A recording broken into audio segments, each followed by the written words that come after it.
Bonjour et bienvenue dans Epion, les voix du bien-être. Je m'appelle Amira Garbi et dans ce podcast, je vous fais découvrir des clés et outils pour cheminer vers votre bien-être personnel de manière globale et harmonieuse. Ici, je donne la parole à des praticiens, thérapeutes, chercheurs, écrivains qui font bouger les lignes du bien-être en proposant des approches et des outils innovants pour prendre soin de soi au quotidien. Ce podcast n'a aucune prétention médicale. Il est juste informatif. Pensez à demander l'avis de votre médecin si cela est nécessaire.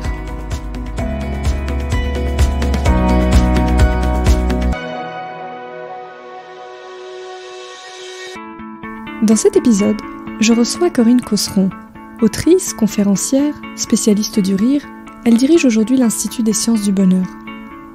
Corinne est une pionnière, puisqu'elle a créé en 2002 la première école du rire en France, ainsi que la rigologie, cette discipline professionnelle qui a pour objectif d'aider les individus à se reconnecter à leur joie de vivre grâce au rire. Ici, on décortique ensemble comment s'enchevêtrent rire et émotion, comment le rire est nécessaire à notre santé par la libération émotionnelle. Corinne nous explique comment elle a fondé la rigologie et formé des milliers de rigologues en s'appuyant sur des outils comme les neurosciences, la psychologie positive ou encore la pleine conscience. Et parce que l'émotion est contagieuse, je suis certaine que vous sortirez de cet échange contaminé par la joie de vivre de Corinne. Très belle écoute à tous. Bonjour Corinne. Bonjour Amira. Corinne, je suis très heureuse aujourd'hui de te recevoir dans Epion Podcast et je pense qu'on va passer un super moment parce qu'on va parler du rire dont tu es une grande professionnelle, je crois. Absolument, et ça fait toujours du bien d'en parler parce que le truc, c'est de ne pas se contenter d'en parler, mais de rire en plus. Super. Alors Corinne, pour démarrer cet échange autour du rire, je voulais qu'on reparle un petit peu de toi. Et en introduction pour nos auditeurs auditrices, est-ce que tu pourrais nous réexpliquer comment s'est opérée ta rencontre avec le rire? Comment le rire est entré dans ta vie et pourquoi tu as créé justement une école du rire en 2002, je crois? C'était pas du tout prémédité. Quand j'étais enfant, je pensais devenir médecin, donc aider les gens à aller mieux. J'étais moi-même fille de médecin et je suis restée en médecine 3 mois. J'ai traversé la rue, je suis allée à la Sorbonne, j'ai fait des lettres, j'ai fait de l'histoire de l'art, je suis devenue journaliste, je me suis beaucoup cherchée. Je pense qu'il n'y avait aucune école de rire au monde en effet, donc l'idée de créer une école de rire n'est absolument pas venue. Finalement, à l'âge de 30 ans, j'ai repris les études pour être psychologue, pour voir vraiment ce qui se passait à l'intérieur de nous. C'était à la fin de mes études de psychologie, quand j'ai eu pas mal d'ennuis personnels, j'ai perdu 6 personnes de ma famille sur 3 générations pendant que j'attendais mon premier enfant qui était grand préma et le deuxième est arrivé juste derrière, tout ça pendant mes études de psycho. Ça a été un grand bouleversement.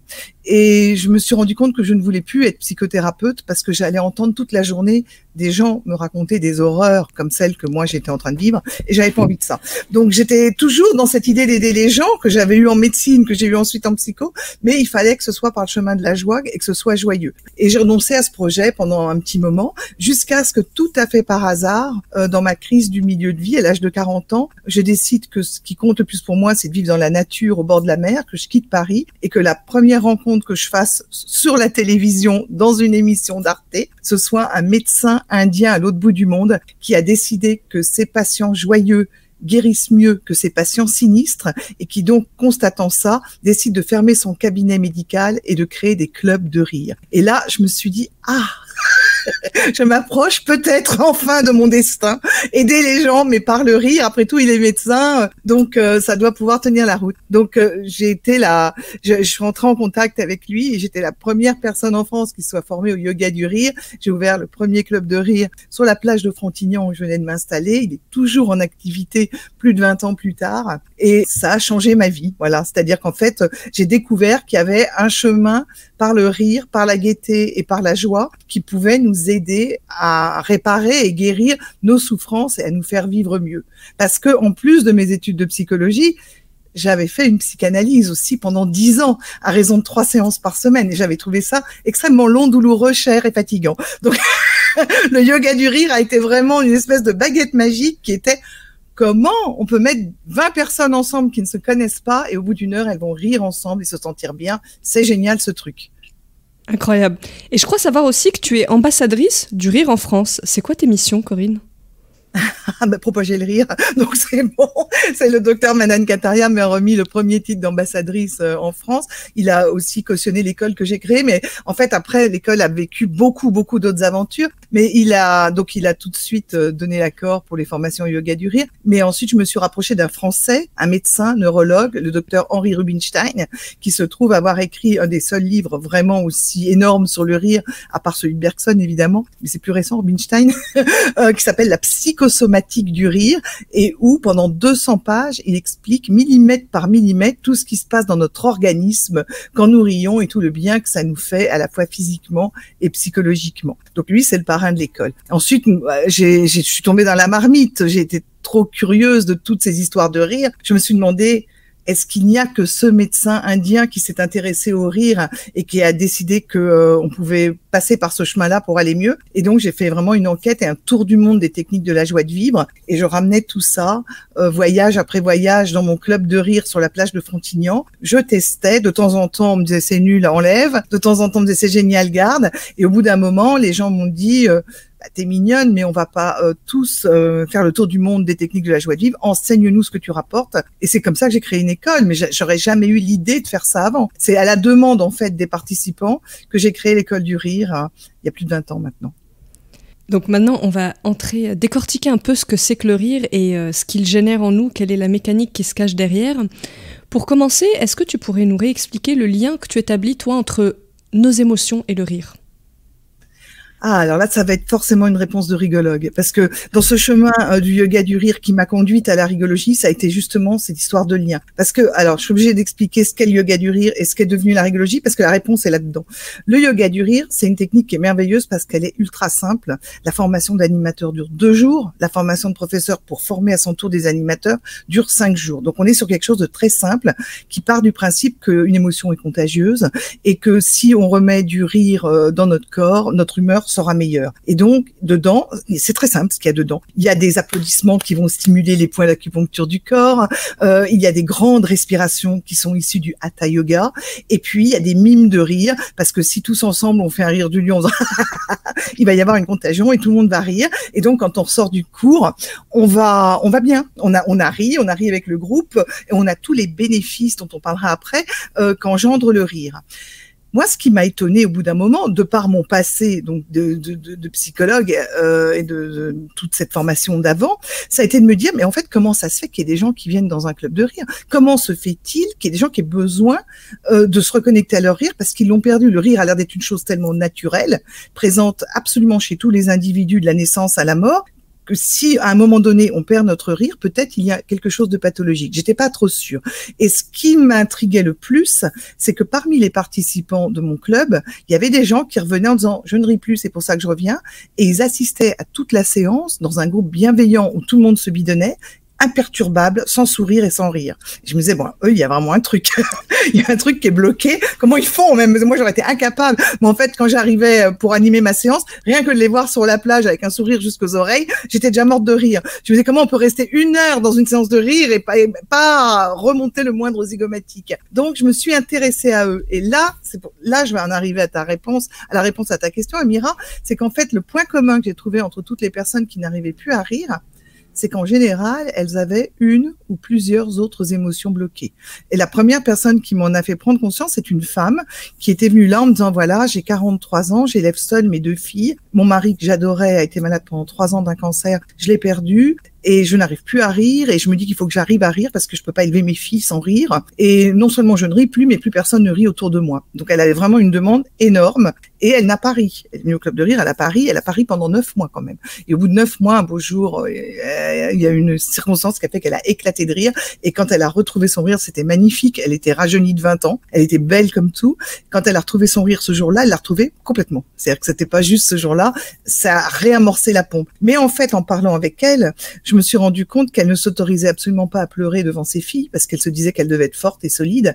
Donc elle avait ravalé toute sa tristesse légitime et inévitable. Et tant qu'elle s'était pas autorisée à pleurer, elle n'arrivait plus à rire. Elle avait bloqué en fait ça. Donc elle, c'était spectaculaire comme explication. Mais ensuite, en interrogeant les autres gens, J'ai vu que c'était des femmes, par exemple, qui n'arrivaient pas à se mettre en colère parce que dans leur famille, on leur disait que la colère, c'était pas féminin. Donc, elles avaient tout qui était à l'intérieur, donc le rire ne sortait pas. C'était des garçons qui, eux, n'avaient pas pleuré parce que dans leur famille, les garçons ne pleuraient pas. Donc, et il y avait des familles encore mieux, Never complain, never explain, un peu la cour d'Angleterre, où là, aucune émotion n'était tolérée. J'ai eu récemment encore en stage une femme médecin très brillante, d'une famille de médecins très brillants, où elle disait, mais chez nous, les émotions, on n'a pas le temps, on n'a pas la place, on s'en fiche, c'est le cerveau qui compte.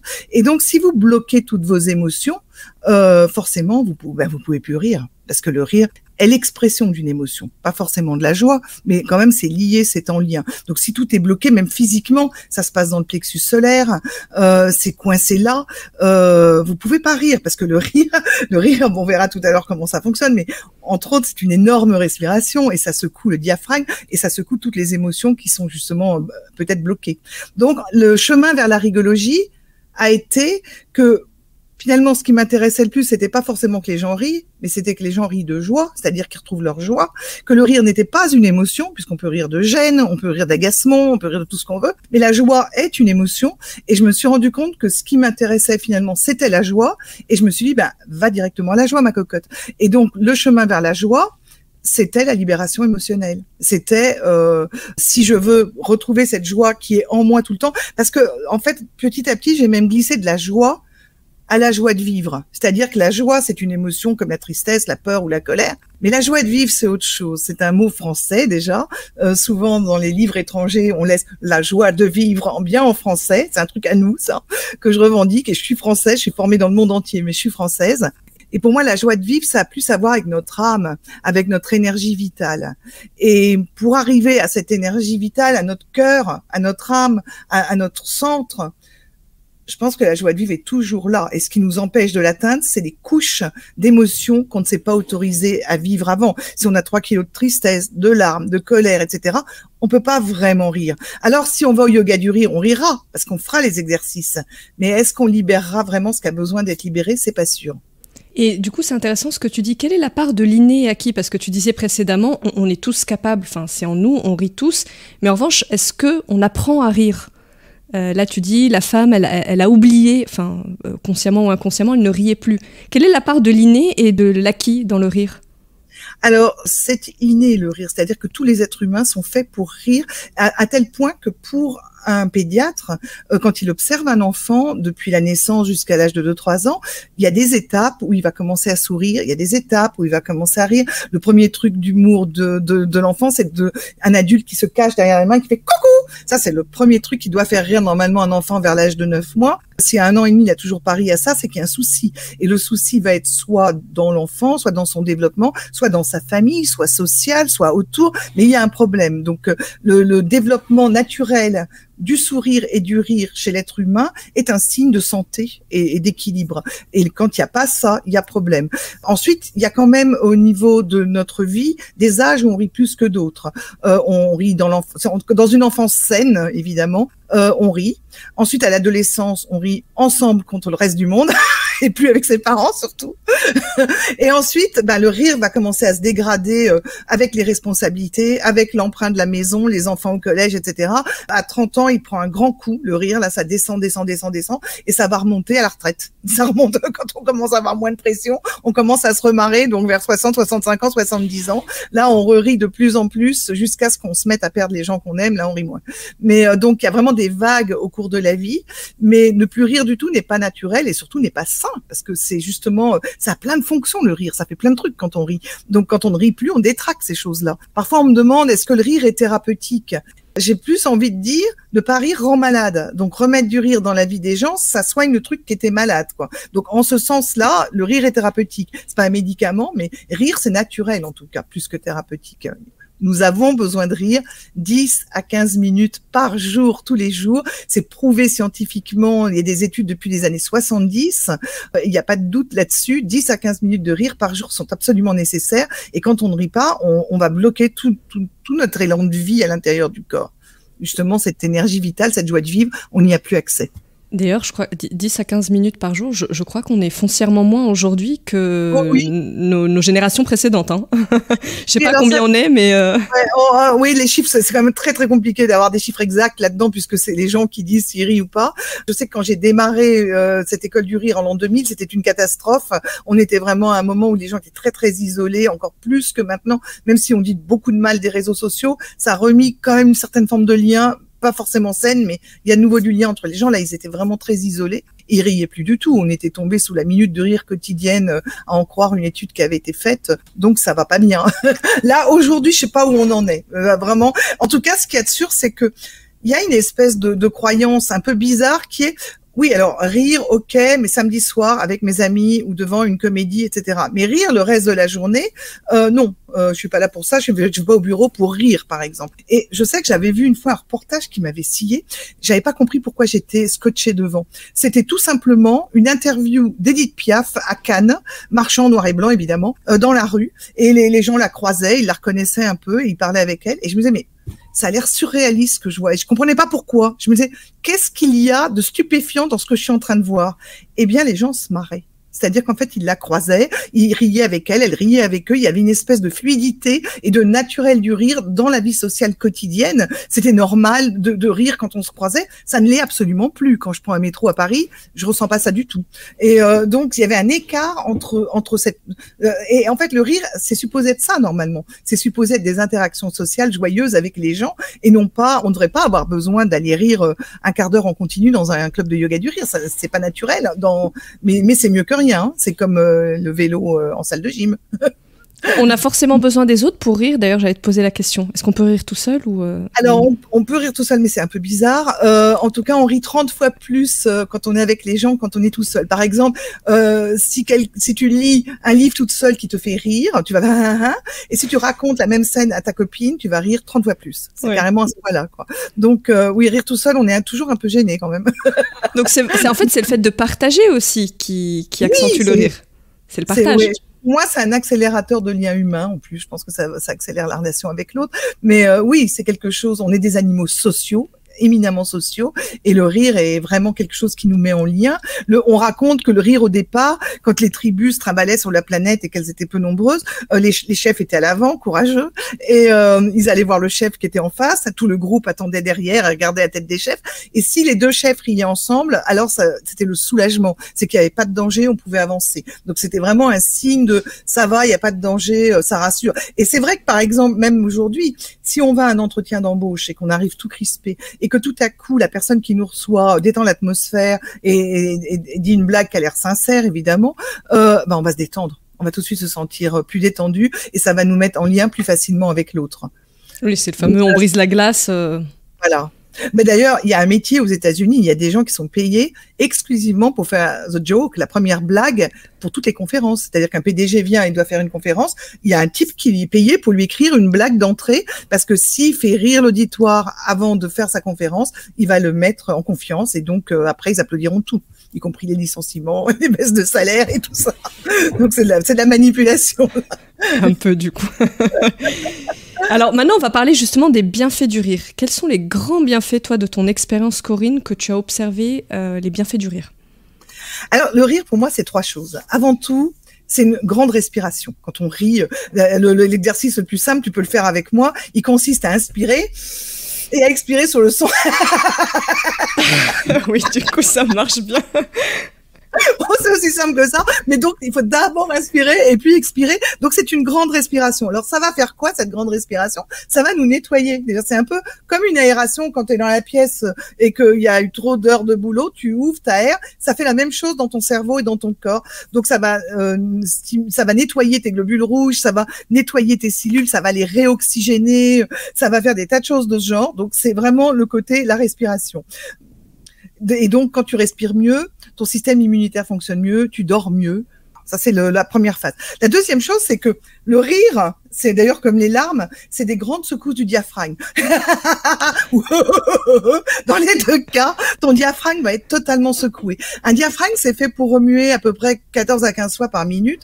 Et en fait, on croise beaucoup de gens qui sont décoincés du diaphragme, c'est-à-dire des gens qui rentrent le ventre, qui sont super bien, tout plat, comme ça, et puis qui n'ont jamais une humeur au-dessus de l'autre, qui traversent la vie complètement comme ça, moitié en apnée, et avec donc évidemment toutes leurs émotions bloquées dans cette zone-là, et tout à coup le rire ou les larmes, parce que c'est bien aussi d'exprimer les émotions désagréables, vont secouer tout ça et vont faire bouger ce diaphragme. Et qu'est-ce qui se passe quand le diaphragme bouge comme ça? Bah déjà, quand il descend, les poumons s'élargissent, donc aussi on peut respirer de nouveau plus grandement, mais surtout, ça va faire un massage de nos viscères et ça va nous permettre de digérer à la fois physiquement et émotionnellement tout ce qui n'était pas trop passé. C'est très puissant, là, ce qui se passe au niveau du diaphragme, cette secousse qu'il y a, c'est au centre de nous, il y a le cœur juste au-dessus qui est là pour aimer. Donc, ce grand nettoyage du diaphragme, c'est ça qui nous remet dans la vie, en fait. Et puis, la troisième chose que ça fait, c'est que ça va être un arrosage d'hormones. En fait, on va tout à coup libérer des tas d'hormones. Donc, on parle toujours de la dose d'hormones du bonheur, dopamine, ocytocine, sérotonine, endorphine. Et ça va avoir comme conséquence de nous rendre plus optimistes, plus aimables, plus joyeux, plus créatifs. Les endorphines vont lutter contre nos douleurs. Donc, si on a mal à la tête, on aura moins mal à la tête. Donc, ça aide beaucoup les patients avec des maladies chroniques. Donc, ça va faire tout ça. Et puis, évidemment, quand on est comme ça, on est plus beau. Et Henri Rubinstein aime à dire que, en plus, le rire a une autre fonction dont on parle peu, qui est que dans le cerveau, il suit exactement le même trajet que la sexualité. Alors, je note à chaque fois, parce que j'ai peur de me tromper, préparation, montée, attention, explosion, relaxation. Donc voilà, donc ça fait tout ça, le rire.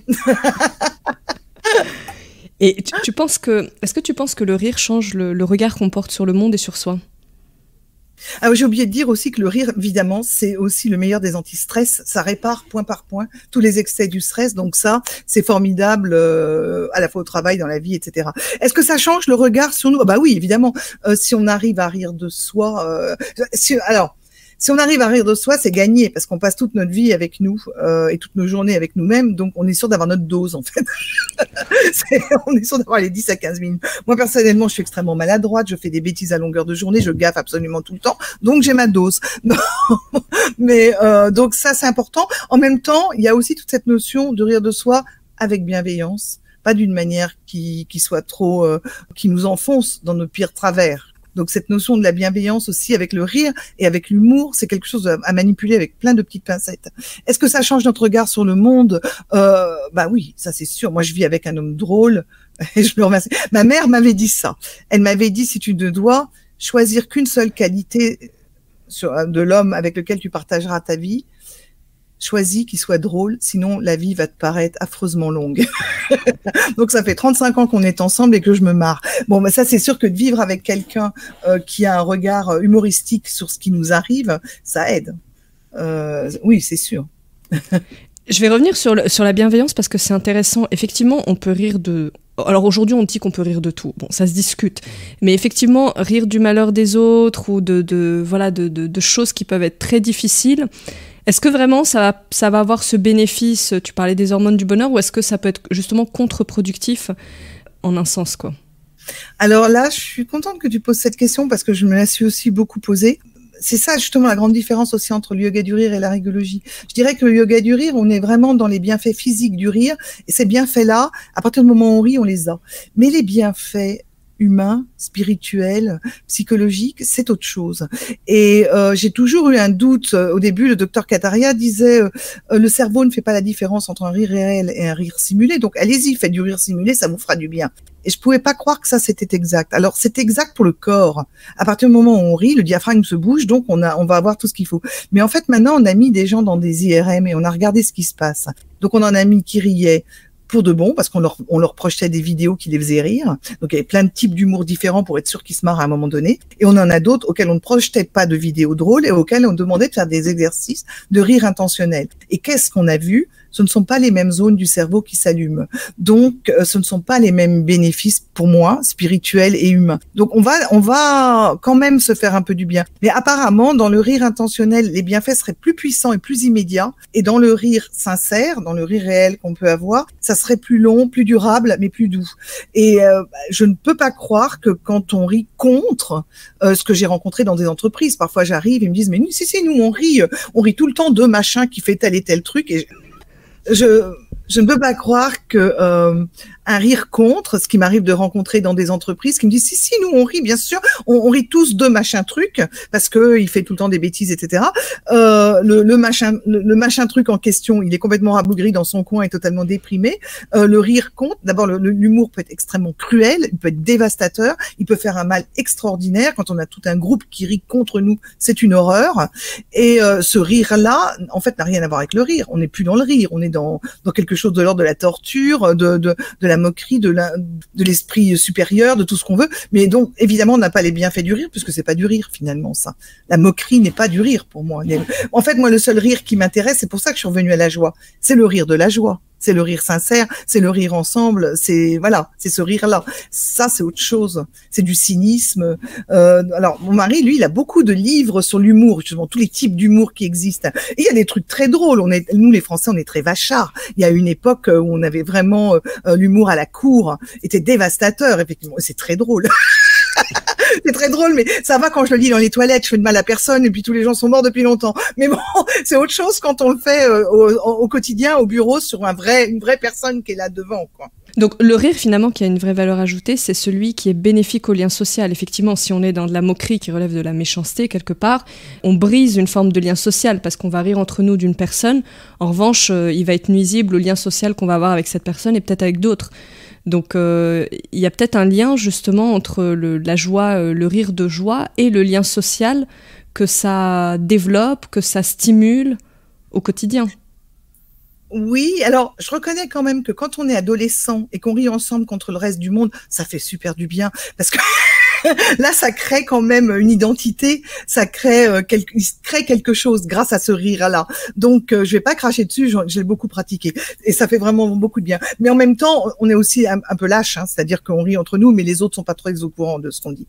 Donc, voilà. Mais le rire de joie, par contre, le rire bienveillant, le rire ensemble, le rire qu'on partage dans les clubs de yoga du rire ou de rigologie ou tous ces endroits-là, oui, ça fait du bien, ça crée du lien social. Je pense qu'une des grandes fonctions des clubs, d'ailleurs, c'est de créer du lien social. Or, l'OMS, cette semaine, a parlé d'une épidémie mondiale de solitude qui est dévastatrice, qui concerne toute la planète et tous les âges, qui concerne carrément un quart des personnes âgées et 10 à 15% des jeunes. Et cette épidémie de solitude est vraiment dévastatrice et a une influence terrible à la fois sur la santé physique et psychologique, et sur les suicides, et sur les burn-out, et sur les dépressions, et sur l'anxiété. Et je pense que les clubs de rire, sous toutes leurs formes, peuvent être une réponse de création de liens sincères, bienveillants et généreux qui puissent répondre à cette épidémie de solitude. Tu penses que le rire, c'est vraiment une clé pour vivre heureux aujourd'hui ? Pour toute la vie, de toutes les époques, oui, bien sûr, ça fait partie c'est en haut de la trousse à outils du bonheur. Ouais. Il y a ça, il y a s'écouter, s'accepter, écouter ce que nos émotions disent, les libérer et se reconnecter à notre joie, évidemment. Ouais. Dans un de tes livres, tu écris justement que l'état neutre de l'être humain, alors je ne sais pas si c'est une phrase de toi ou c'est une phrase que tu as reprise, mais tu dis « L'état neutre de l'être humain sain physiquement et psychologiquement, c'est celui d'une certaine joie de vivre et d'un optimisme démesuré. » Alors c'est vraiment complètement de moi, c'est vraiment ma croyance profonde de rigologue. C'est-à-dire que quand j'ai commencé à méditer, parce que dans la rigologie, il y a énormément de méditation, c'est même la base de ça, c'est de vraiment accueillir ce qui est là en pour de vrai. Et quand j'ai commencé à méditer et que j'ai fait des techniques notamment comme la mindfulness et toutes ces techniques-là, on se connectait à un état à l'intérieur qui était décrit comme un état de paix et de sérénité. C'était ça qu'on cherchait. Et au bout d'un moment, en tant que rigologue, je me suis dit, ça peut pas être aussi neutre que ça. Moi, je veux croire que notre état neutre, quand on se reconnecte à l'intérieur, c'est de la joie de vivre. Et Pourquoi je dis ça? Parce que quand on regarde des gamins de 3 ans, avant qu'ils aillent à la maternelle, quand ils sont encore un peu bruts de pommes, quoi, de décoffrage, on voit bien comment ça fonctionne. Ils vont passer de la colère parce qu'ils font un caprice à la caisse du supermarché, à la joie parce qu'on leur donne le truc, à la peur. Ils passent comme ça d'une émotion à l'autre. Et quand ils se sont calmés et qu'ils ont arrêté de passer par 55 émotions, ils sont dans la joie. Ils sont pas dans la neutralité. Ils sont pas dans la sérénité. Ils sont pas dans la paix. Ils sont dans la joie. C'est joyeux d'être un enfant sain, en bonne santé, etc. Donc, je veux croire que c'est ça qu'il y a à l'intérieur de nous et que c'est dans cette énergie-là, dans cette énergie vitale, qu'on pourra essayer d'arranger le monde dans l'état dans lequel il est à l'heure actuelle. Je veux dire, on a besoin de cette énergie vitale et de cette joie. Si on est juste dans la paix et dans la sérénité, on va pas aller bien loin. Il faut de l'énergie. Et la joie est beaucoup plus énergique que la paix et la sérénité. Donc, je veux croire que l'état neutre à l'intérieur de nous n'est pas neutre, mais il est joie de vivre, élan vital. Et je pense que les rigologues sont les personnes dont on a le plus besoin en ce moment pour essayer de rallumer et de raviver cette étincelle de joie de vivre à l'intérieur de nous, que ce soit les jeunes qui sont dans un état de dépression et d'anxiété absolument phénoménal que moi j'ai pas connu depuis que je suis sur Terre en fait, ou que ce soit évidemment les personnes âgées, mais au moins nous les personnes âgées, parce que j'en suis une, on a eu le temps de vivre d'autres trucs un peu plus joyeux avant, ce qui n'est pas le cas des jeunes qui ont tout devant avec plein de nuages. On va s'arrêter un peu sur la rigologie justement, puisque tu emploies ce terme depuis le début de notre échange, mais finalement on l'a pas encore bien défini, on ne sait pas expliquer ce que c'était. Alors, tu as expliqué que tu l'avais créé suite à un tour du monde des pratiques de joie de vivre. Est-ce que tu peux nous réexpliquer comment tu as conçu, parce que je crois savoir que c'est toi qui as fondé la rigologie, si je ne m'abuse. Qu'est-ce que la rigologie et comment tu l'as conçue ? Alors, j'ai mis 15 ans à la mettre au point parce que justement, je rapportais plein de techniques, les testais sur ma plage de Frontignan et en stage ensuite. Et donc, les stagiaires viraient des trucs, gardaient d'autres choses. Il a fallu que je me recentre à un moment donné. La définition actuelle de la rigologie, qui est au point depuis 2017 maintenant quand même, c'est que c'est une technique psychocorporelle, ludique, de libération émotionnelle, permettant de nous reconnecter à notre joie de vivre authentique, quelles que soient les circonstances extérieures aussi, il y a ça qui compte. Donc en fait, c'est plus une technique de rire, c'est une technique de libération émotionnelle et elle ne nous reconnecte pas à notre rire, elle nous reconnecte à notre joie de vivre authentique. Et la grosse différence aussi qu'il y a entre le yoga du rire et la rigologie, c'est que le yoga du rire, on se forme en 2 jours, la rigologie, on se forme en 2 à 4 ans, donc c'est beaucoup plus profond. Mais dans le yoga du rire, on est quand même très dépendant de l'animateur, c'est-à-dire que quand on va à la séance, ça va très bien, mais tu l'as dit toi-même, c'est assez compliqué de rire tout seul. Donc ensuite, ce qu'on a appris dans la séance, il y a peu de gens arrivent à le faire très durablement à la maison. On leur dit, lavez-vous les dents en rigolant devant le miroir, etc. Bon, ils vont le faire 3 jours et puis après, ils vont s'arrêter. Il suffit qu'il y ait un gamin de la famille qui passe et qui voit ça, ils partent en courant. Donc, ils vont pas réussir à maintenir la pratique du yoga du rire seul à la maison. Alors, dans la rigologie, l'animateur, le rigologue a 2 fonctions. Animer une séance qui soit bien, mais en même temps, enseigner les techniques de rigologie pour que les participants deviennent autonomes et qu'ils sachent à la maison se poser, écouter leurs émotions, libérer les émotions désagréables, amplifier les émotions agréables et se reconnecter à leur joie de vivre et rire. Donc, il y a tout un travail d'apprentissage qui est dedans aussi. Et sur quels outils ça s'appuie ? Parce que finalement, j'ai l'impression que le yoga du rire, c'est plus un outil qu'une discipline et qui pourrait faire partie de la rigologie. Quels sont les outils sur lesquels s'appuie la rigologie ? Qu'est-ce qu'on met dedans ? Alors, la première chose qui est la plus présente, c'est la méditation. On pourrait ne pas s'attendre à ça, mais c'est vraiment cette histoire d'authenticité et d'écoute de ce qui se passe vraiment en nous, pour ne surtout pas coller une espèce de couche, comme je peux entendre ailleurs, de positivité sur les choses. Je veux dire, si on est mal et on fait avec ça, on évacue ça et après on met des choses qui nous font aller bien. Mais donc, c'est déjà ça, cette méditation. C'est-à-dire que les rigologues sont formés pendant 2 mois tous les jours à la méditation, suivis avec des comptes rendus toutes les semaines, avant d'avoir le droit maintenant de se former à la rigologie. Ils ont aussi une journée de pratique intensive de libération émotionnelle sur eux, avec des outils qui sont issus pas seulement de la rigologie, mais de d'autres approches encore plus puissantes pour voir comment ils sont avec leurs émotions, pour que eux-mêmes ne s'effondrent pas devant les émotions des autres. Donc c'est une question de sécurité pour eux, de sécurité pour le groupe et de sécurité pour les participants aussi. Ensuite, il y a de la psychologie positive, évidemment, puisque je suis beaucoup formée à ça. Je suis allée me former aux États-Unis à la psychologie positive depuis 2008 et j'étais très contente cette semaine. J'ai enfin actualisé mes connaissances parce que ça évolue très très vite, la psychologie positive. Donc j'ai mis au point un training bonheur où les gens peuvent appliquer à leur vie quotidienne ces outils-là, et c'est de la rigologie aussi. Il y a de la sophrologie ludique. Il y a des jeux d'intelligence émotionnelle, évidemment, il y a beaucoup d'intelligence émotionnelle. Il y a plus du tout de yoga du rire, mais il y a une chose qui est commune avec le yoga du rire, c'est la méditation du rire. Donc la méditation du rire n'est pas propre au yoga du rire, elle existait bien avant. Il y a des moines bouddhistes qui se réveillent tous les matins en pratiquant 15 minutes de rire sans raison. Moi, j'avais été aussi formée aux pratiques de Osho, qui est un autre indien, qui pratiquait des méditations rire, pleurs, silence. Mais je pratique la méditation du rire telle qu'elle est enseignée dans le yoga du rire parce que c'est celle que je préfère, parce qu'elle offre une très grande liberté. Elle n'interrompt jamais le rire. Elle fonctionne avec des vagues pour soi, des vagues pour le groupe. Et ça, j'adore. Alors que chez Osho, c'est beaucoup plus dictatorial. On rit et tout à coup, il fait stop, c'est fini.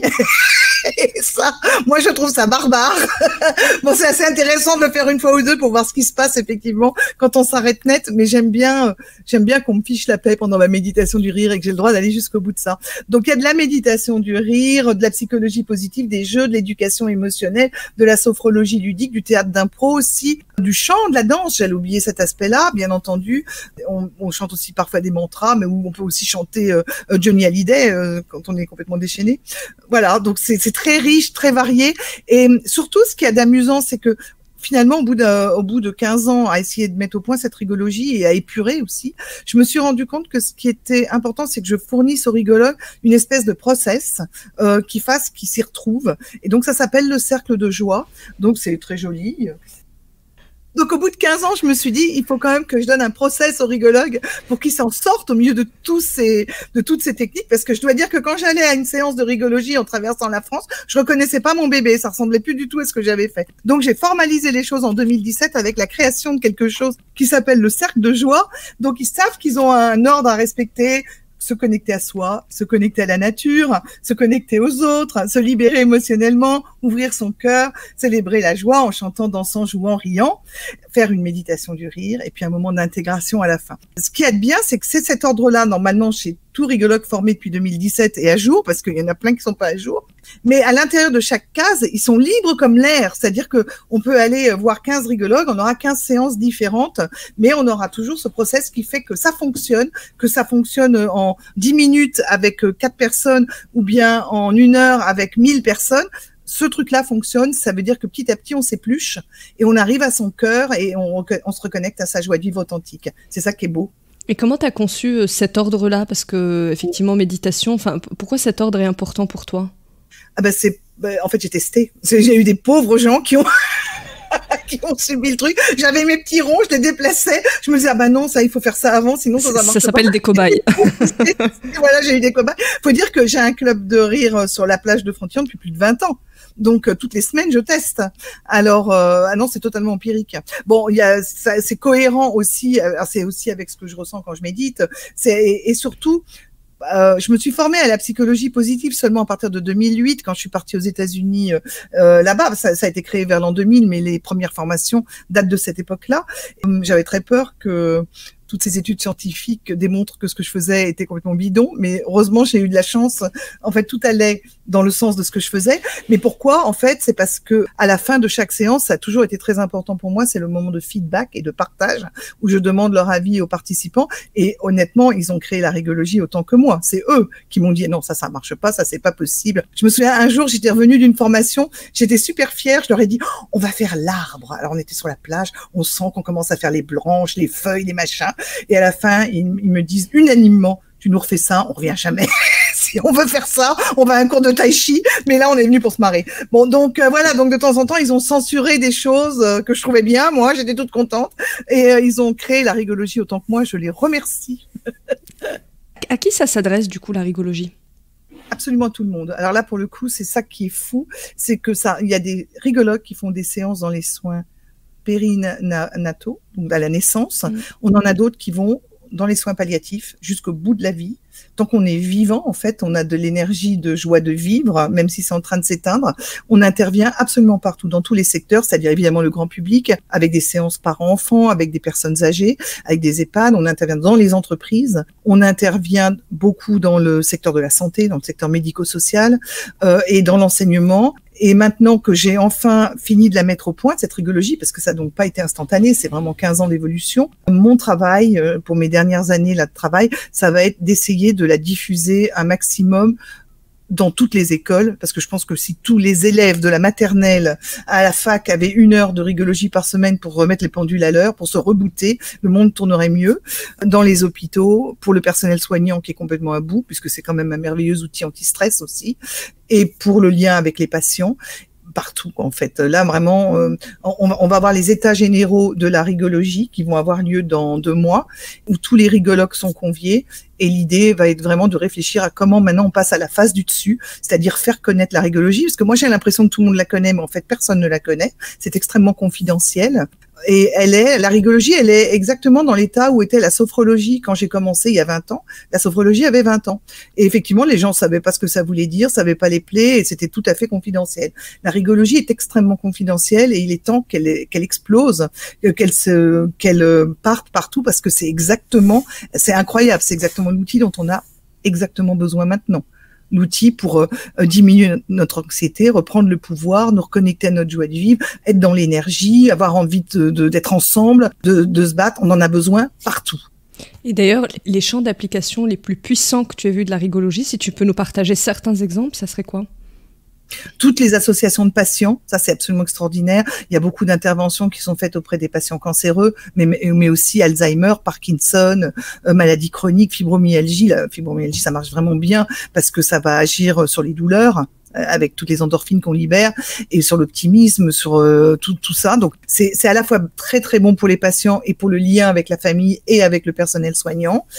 En entreprise, on a un très gros réseau qui s'appelle le réseau des intervenants professionnels du rire en entreprise. Mais là, honnêtement, on fait bien davantage du yoga du rire que de la rigologie, parce que on pourrait en faire de la rigologie, ça serait tout à fait passionnant, mais les entreprises nous disent bonjour, vous venez, c'est le séminaire, vous avez 1 demi-heure. Donc en 1 demi-heure, on peut pas faire de la rigologie et faire travailler sur les émotions des gens. Et puis au bout d'un moment, je me suis dit, en effet, peut-être que l'entreprise n'est pas non plus le lieu où il faut travailler vraiment à fond sur les émotions des gens.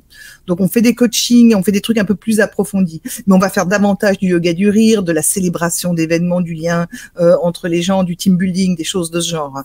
Et dans le social, on a des très beaux résultats aussi. Là, il y avait une rigologue experte, puisque les rigologues experts, ils font un mémoire de fin d'études. Elle avait fait son mémoire justement sur l'introduction de la rigologie pendant 1 année scolaire dans 2 points de sa ville, avec des populations différentes qui étaient toutes les 2 en insertion sociale. Et elle racontait comment au début les gens se croisaient sans oser se regarder dans les yeux, sans se serrer la main, sans se sourire, sans oser se parler, et comment ils étaient à la fin à se taper sur le ventre, à faire des repas ensemble et à rigoler.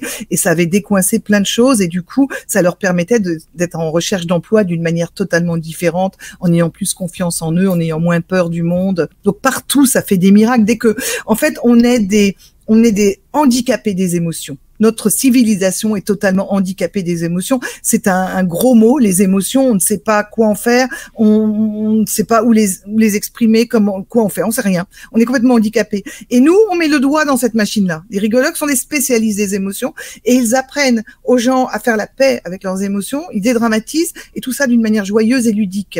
Donc, on est les sauveurs de l'humanité. Heureusement que vous arrivez. Non, mais maintenant, il faut le faire savoir. En effet, on en est là.